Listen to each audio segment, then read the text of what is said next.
ça va?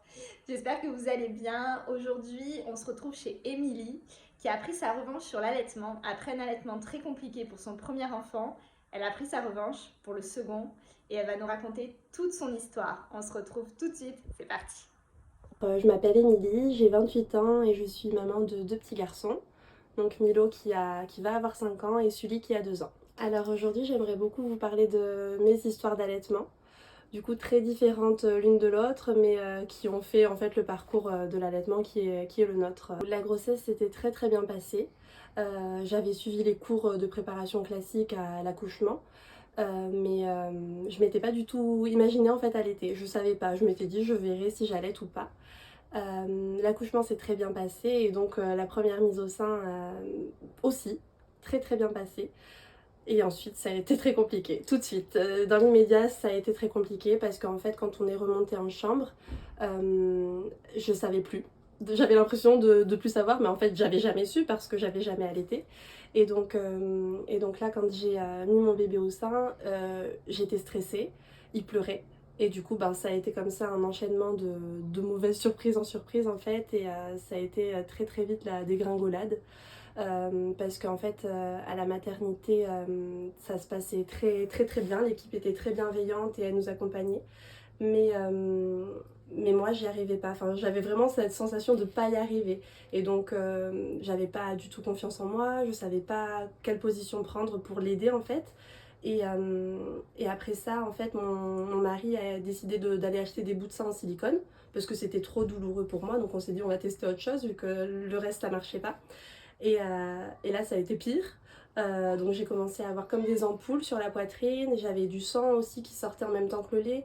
Donc là j'étais inquiète. Enfin voilà, c'était mon premier bébé, mon premier allaitement. Et donc les équipes m'ont dit c'est pas grave s'il boit un peu de sang. Mais enfin voilà, c'était quand même quelque chose de pour moi inquiétant en tout cas. Donc voilà, la maternité c'était assez compliqué.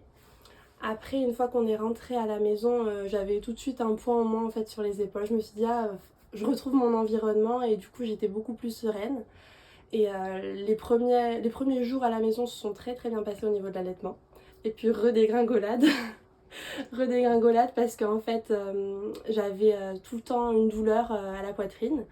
Et à un tel point qu'en fait je me suis dit bon ben, je vais arrêter de donner ce sein là en fait parce qu'il me fait trop mal. Et en fait après avoir pris cette décision là ça s'empirait, ça s'empirait, ça s'empirait vu que le bébé t'était pas en fait, mon bébé t'était pas du tout ce sein là. Et donc j'ai commencé à avoir des grosses rougeurs et le sein était tout chaud.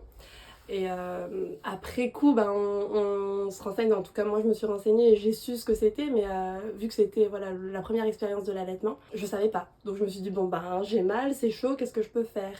Et donc j'ai appelé ma maternité qui m'a dit, bah écoutez, mettez du froid, du chaud en alternance, essayez de faire une expression manuelle pour drainer au maximum. Donc chose que j'ai faite, mais ça marchait pas, enfin vraiment, je comprenais pas. Et donc, je suis allée aux urgences à la maternité. Et là, ils m'ont fait comme une échographie pour voir à l'intérieur un peu ce qui se passait. Et en fait, la mastite de départ s'était trop enflammée et ça s'était transformé en abcès.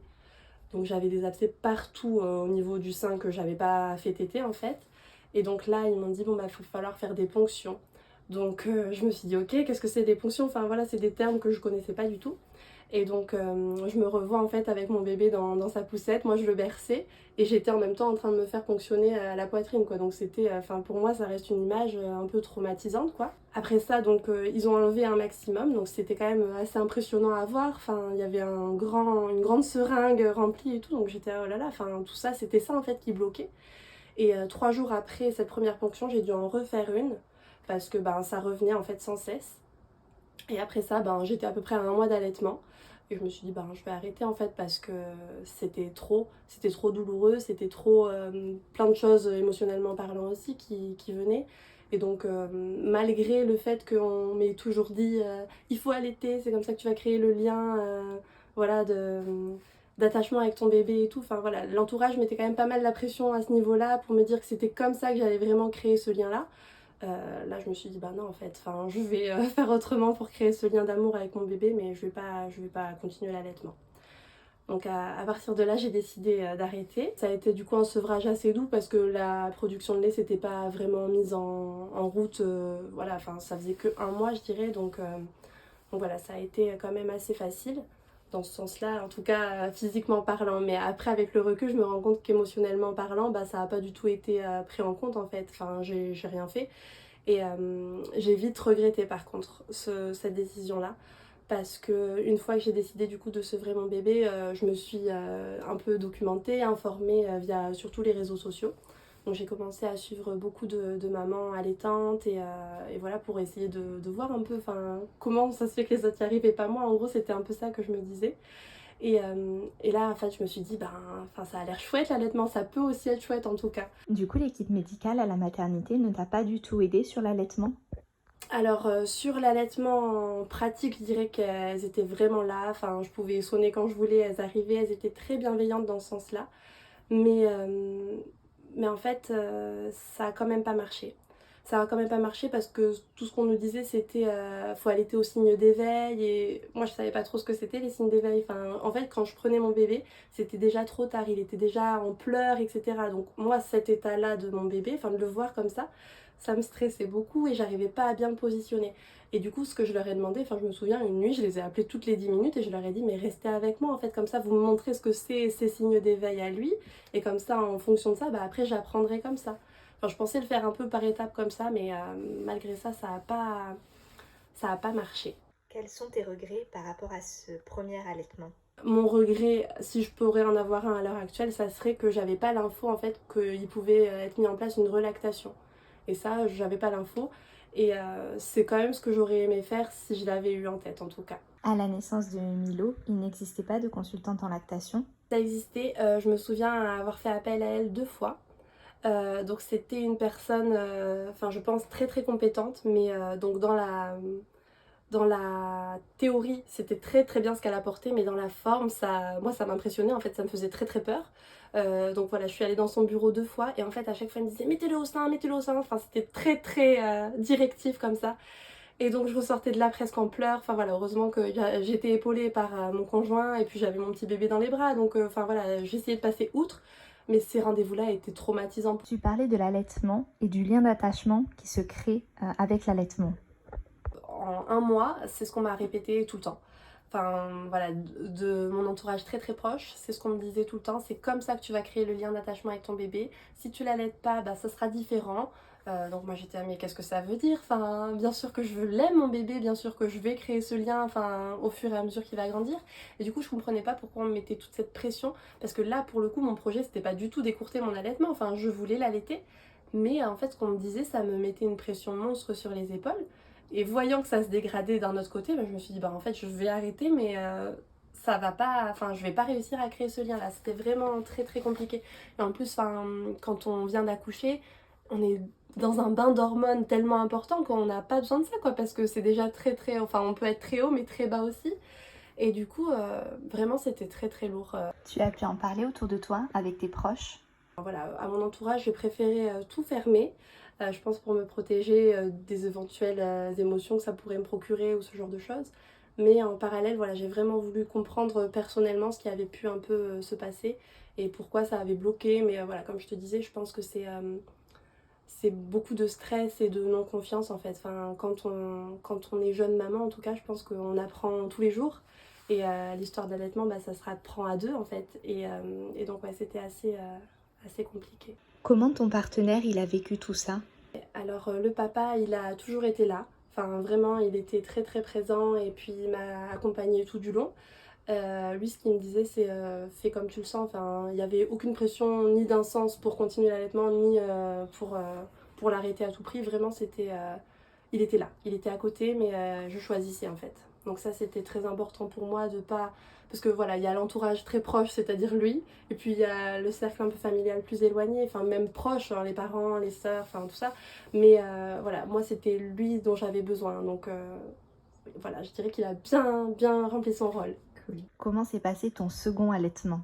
Deuxième histoire, du coup, je pense qu'elle est plus longue en termes de durée, mais plus courte à raconter parce que elle se passe très très bien depuis le départ. Voilà, Sully il a 2 ans, je l'allaite encore et directement ça s'est très bien passé. Je pense du fait des informations que j'avais eues et de mon histoire aussi avec Milo parce que j'avais une détermination encore plus importante pour ce deuxième allaitement là. il y a eu une fois où il y a eu un petit problème. En fait, c'était à partir à peu près à 2 mois, quand il avait 2 mois. J'étais en week-end avec lui en fait, et d'un coup j'ai senti une grosse douleur à la poitrine. Et là je me suis dit ok, douleur, je sais quoi faire. Et du coup je pense que l'action dans l'allaitement c'est hyper important. Enfin voilà, quand il y a un problème il faut agir assez vite parce que sinon ça peut très très vite dégénérer justement. Et là, vu que je savais, j'avais l'info et je savais quoi faire. Les tétés évoluent au fil des mois en fait. Quand il est tout petit, ben, c'est nous, on propose le sein. Et en fait, ben, maintenant à 2 ans, c'est lui qui demande. Donc enfin voilà, c'est une histoire qui évolue et c'est beau à voir. En tout cas, à vivre, c'est très beau. Qu'est-ce que tu pourrais conseiller à l'entourage d'une maman allaitante? Ben, que ça que s'ils le souhaitent, ils peuvent en fait. Enfin, maintenant, je trouve que l'information est très accessible partout. Donc déjà, s'informer juste pour avoir des informations de base, des connaissances de base. Et je dirais juste la chose hyper importante pour moi, c'est de laisser faire à la maman ce qu'elle a envie de faire en fait. Enfin, que son choix soit d'allaiter ou pas, c'est juste de respecter ça et d'être là, d'avoir cette posture un peu... Enfin, juste d'être là, de présence, une posture de présence, mais pas de pression, pas d'injonction, ni dans un sens ni dans l'autre. Parce que vraiment, du coup, avec mes 2 histoires d'allaitement, ça a été dans un sens, mais ça l'est aussi dans l'autre. Donc, enfin voilà, ça a été un allaitement très court pour mon premier. Et du coup, ben, c'était ah, tu l'as pas allaité longtemps, ce genre de choses. Et puis le deuxième qui est encore allaité alors qu'il a 2 ans. Ah, mais quand est-ce que t'arrêtes? Enfin voilà, c'est dans l'autre sens, mais il y a aussi ces injonctions-là qui sont présentes. Et du coup, voilà, pour moi, c'est juste de laisser faire la maman ce qu'elle a envie de faire en fait. Y a-t-il des choses que tu aimerais dénoncer au sujet de l'allaitement? Non, mais voilà, enfin, c'est toutes ces petites violences enfin, qu'on peut penser anodines. Enfin voilà, cette conseillère en lactation, je sais pas si elle le faisait de manière mal intentionnée, je pense pas, mais c'est tout ce qui gravite autour de l'allaitement en fait qui peut mettre une pression vraiment importante sur les épaules de la maman et du conjoint ou du coparent en tout cas. Et donc voilà, en fait l'allaitement pour moi ça concerne que la maman et son bébé. Et donc voilà, si tout l'entourage proche ou plutôt éloigné pouvait juste retenir ça, ben, je pense que ça serait bien en fait parce qu'on n'a pas besoin de conseils ou d'injonctions ou ce genre de choses. On a vraiment besoin qu'on nous laisse dans notre bulle, qu'on ait les informations et qu'on soit suffisamment en confiance pour maintenir ce lien-là le temps qu'on veut. Ok, ouais. C'est juste que la première fois, tu savais pas comment régler le truc en Non, gros. on n'avait pas les infos. Et je pense qu'il y a un vrai manque d'informations, en tout cas en France aujourd'hui, parce que bah, il existe les cours de préparation à l'accouchement, donc très divers et variés. Enfin voilà, il y a toutes sortes, on peut choisir plus ou moins ce qu'on veut, mais autour de l'allaitement, il y a quasiment rien. Et du coup, ben, si ça vient pas des parents, en fait, on n'a pas l'info. Ou très peu. Enfin voilà, peut-être que sur les 8 heures d'accompagnement, peut-être 20 minutes, on nous a parlé de l'allaitement, mais en fait c'est trop peu parce qu'il y a beaucoup de choses à dire et à savoir. Et après voilà, dans le stress et dans la nouveauté qu'est l'arrivée d'un bébé, ben faut se souvenir de tout ça et tout. Donc voilà, c'est vraiment trop peu en termes de contenu, je trouve. Tu connaissais le métier de doula avant de devenir maman? Pas du tout. Ok. Non, pas du tout, du tout. C'est vraiment après la naissance de Milo, je me suis dit, bon bah ok, il y avait tout l'aspect médical, il y avait tout ce suivi-là, mais en fait, dans l'aspect émotionnel, il n'y avait rien. C'était très vide, enfin j'ai trouvé que c'était vide. Et donc je me suis dit, bah il doit bien y avoir quelque chose, quelqu'un qui peut accompagner. Enfin, je savais pas trop en fait ce qu'il pouvait y avoir. Et là, j'ai commencé à faire des recherches sur internet et je me suis dit, ah bah oui, en fait, il y a un terme, c'est doula et ça existe.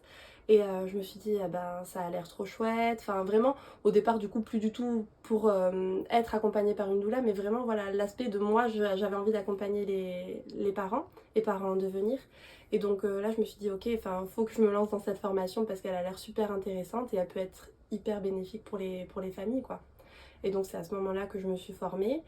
Et, et après, bah, ça m'a servi aussi pour la deuxième grossesse, le deuxième accouchement. Enfin, ouais, ça a été très bénéfique pour moi, en tout cas, juste d'avoir ces connaissances et ces informations-là. Qu'est-ce que tu conseillerais aux futures mamans qui souhaitent allaiter ou qui ne savent pas? Du coup, ça a été le cas d'une amie à moi qui a accouché il y a 1 an. Et en fait, pendant sa grossesse, je me souviens, elle se posait plein de questions. Elle savait pas si elle allait allaiter ou pas son bébé. Et du coup, enfin, moi, j'étais juste là en écoute, en fait, à écouter ses besoins. et ses inquiétudes aussi. Et en fait, je lui ai juste dit, laisse-toi le temps de voir en fait. Et juste en lui glissant cette petite phrase, elle s'est dit ok, bah ouais, enfin pourquoi pas se laisser découvrir en fait cet apprentissage avec son bébé qu'est l'allaitement. Et voilà, donc se laisser juste l'option en fait, et aussi s'informer. Enfin, si du coup ça reste un choix qu'on envisage vraiment, s'informer. Et si on ne sait pas, se laisser l'occasion de découvrir. Que conseilles-tu à une maman qui rencontre des problèmes dans l'aventure de son allaitement? Rester seule, surtout pas rester seule. Enfin voilà, il existe beaucoup d'associations autour de l'allaitement, il existe des groupes de mamans qui sont allaitantes, des conseillères en lactation formées, etc. Enfin voilà, c'est vraiment d'être entourée au maximum pour, comme je le disais tout à l'heure, réagir très très vite. Parce que plus on réagit vite, en fait, moins ça s'aggrave, je pense. Et du coup, c'est quand même chouette quand on peut éviter toutes les péripéties qui se passent ensuite très très rapidement. Est-ce que tu as un dernier petit mot à rajouter? L'entourage, ça peut autant faire en sorte que tout roule, que en fait ça peut tout faire capoter aussi. Si on n'a pas un entourage soutenant et bienveillant autour de nous, ça peut très vite être compliqué. Et à contrario, si on a un entourage bienveillant, à l'écoute, qui respecte nos choix et nos besoins, là ça peut rouler aussi très bien quoi. Donc, Je vais mettre Émilie a un message important pour l'entourage. Ouais. L'allaitante. Ouais, c'est surtout ça le Ouais. message le plus important en fait. Ouais, c'est que. Comme on tu puisse dis, faire quoi. ce qu'on veut. T'es mal, donc tu manques de lucidité. Si en Ouais. plus ils te font des remarques, les gens. Oui, c'est ça. Le cerveau, il n'arrive pas à tout traiter. Enfin, vraiment, on est dans un état différent de l'état, enfin, de l'état normal, je dirais. Enfin, vraiment, il se passe beaucoup de choses au niveau du cerveau, au niveau des émotions. Et du coup, on n'a vraiment pas besoin de cet entourage qui donne des injonctions comme ça sans cesse, qui donne des conseils non sollicités. Enfin, voilà, tout ce genre de choses, c'est dur. Ça peut être que l'allaitement, c'est bien, tant pour le bébé que pour la maman. Enfin, c'est pas du tout ce que je remets en question. Mais c'est juste que, en fait, on fait du mieux qu'on peut. À l'instant T, on fait du mieux qu'on peut. Et du coup, être soutenant et encourageant, bienveillant, tout ça, c'est plus important que donner son avis sur la chose, quoi. Enfin,